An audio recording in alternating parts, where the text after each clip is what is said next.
Well, for more on this growing retail sector, I'm joined by David Bell. David is a professor of marketing at the University of Pennsylvania's Wharton School. Welcome back to the show. Oh, great to be back. Thanks for having me. So let's just start with just how broad of the reach does Double 12 Day have across different countries? Well, Double 12 now is in a dozen or more countries, and what it's really doing is it's addressing the fact that a lot of commerce still happens offline, particularly commerce that's related to travel, to entertainment, to eating, or even just shopping in a local store for a pair of shoes. So Double 12 is really getting at that, getting at what we're doing offline, not just sitting in front of our computers or on our mobile phones. Now, let's also look at this interesting trend of these discount stores in China. Why are discount stores and outlet malls doing better there than other brick and mortar retailers? Well, I think part of it's just a novelty factor, that people really like to be motivated by a discount. We see things online about 12-12 strategies and, let's try and outsmart the retailers, do as well as we can. So I think there's an excitement and a newness, and just that's the phenomenon that's really driving some of the success that we're seeing, at least in the early days of Double 12.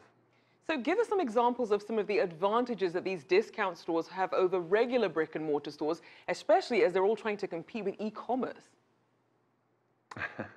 So I think those discount stores, generate a sense of excitement, a sense of enjoyment of shopping. Shopping in one way is a functional thing, but it's also something you do with friends and family. It's also something that you feel good about if you happen to get bargains. It also can be a recreational activity. So the discount store encapsulates all of that, because also, on top of everything else, you're going to be getting a great deal on the price. And also a lot of those discount stores, the kinds of merchandise that they have, changes on a fairly regular basis, so that all adds to the enthusiasm and the excitement as well. And as we see from some of the sales numbers, people do love to snap up a bargain. So why haven't we seen a larger number of these discount stores and outlet malls spreading across China?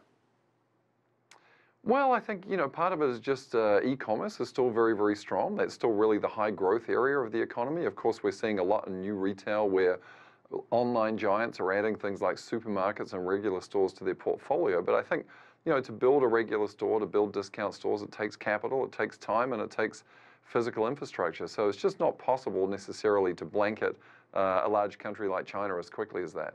And what do you see as some of the potential challenges for some of these outlet malls as people do get excited about the consumer market in China? Well, I think the challenge really is going to be, can you keep people coming back to that offline environment? Again, if we look at where all the action is in retail around the world, 90% or more in most economies still happens offline, but online's where the growth is. So, do I want to be betting against a ship that maybe sometime is going to be sinking, at least over the long term? And let's take a look at growth opportunities. How much do you see in China for some of these discount stores, especially given some of the consumer trends you're seeing? Well, I think it is a culture, at least among the burgeoning sort of middle class, where discounts and price deals and those kind of things really resonate. But again, I think, how long can we keep this going against the tide of online? Is it going to be possible for discount stores in the long term to really be successful there? By long term, I mean in the next sort of 10 to 20 years. So I think it may be hard to really be thinking about serious investment in that sector without seeing some sustained traction at least. And especially as we're seeing this new retail model of this online to offline, do you expect to see Maxx and Marshalls, other stores like this, expand into the Chinese market in the same way? I wouldn't be surprised. We've seen some of the online, really forward-thinking companies like Farfetch, for example, go into the market. So it would make sense, I think, given also a proclivity of some customers, at least in China, to enjoy the cachet of Western brands, be it in food and other categories and consumer goods. So it makes sense that some of those retailers also could have a footprint that would be meaningful and also have a value proposition that resonates with that consumer. And as retailers try and grapple with the idea of how to really enter the Chinese market, and they're looking at the possibility of going online, how might that be perhaps a way to help or even hurt their strategy by starting with an online version?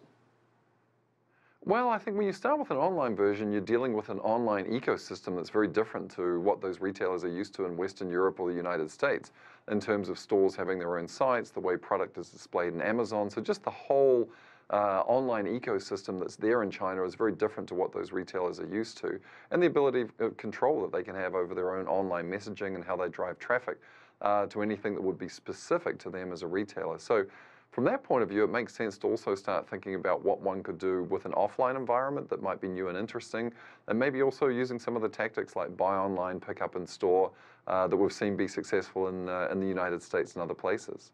All right. Well, thank you so much, David Bell, there, Professor of Marketing at the Wharton School at the University of Pennsylvania.